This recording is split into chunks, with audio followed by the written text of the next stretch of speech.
তুললু এটা কিতা কিতা তুলল কসুতে কিতা করতায় ভাই সংসারে অভাব হ্যাঁ সংসারে অভাব টাকা তাই কোম্পানিতে চাকরি করি যে বেতন পাই এই বেতনে চলতাম পারি না। একটু জোরে কও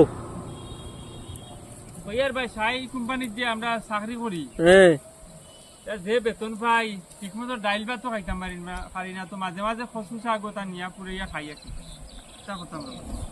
গরিব মানুষ কচু শাক তো নিয়া খাও, কচু শাক তো বালা, ভিটামিন আছে। ভিটামিন আছে এখন ভাই, ভিটামিন থাকতো না জুইতেও খাইলাম মানে, কারণ টাকা সংকট অভাব তাহলে কি তা করবা। হ্যাঁ আর এটা তুমি কোন জায়গাতে কচু তুললাই? রাঙ্গাউটি রোডে, কিতা রাঙ্গাউটি 3 নাম্বার ফুল না কিতা কয় ওখানে। আচ্ছা রাঙ্গাউটি 3 নম্বর ফুলের আগে এখান থেকে কচু তোলার ইনা যে একটা খালি বাড়ি আছে ওই দেখো, ও খালি বাড়ির সাইডে দিয়ে তুললাই না নি? ও খালি বাড়ি এটা উঞ্চি কতদিন আগে একলগে মরি গেছে না জানি তা। এইবারে বুথ আছেন তো ও জানো নি তুমি? না জানছি না। বুথর বাড়ির গালাতে কচু যেন টের পাইবাই।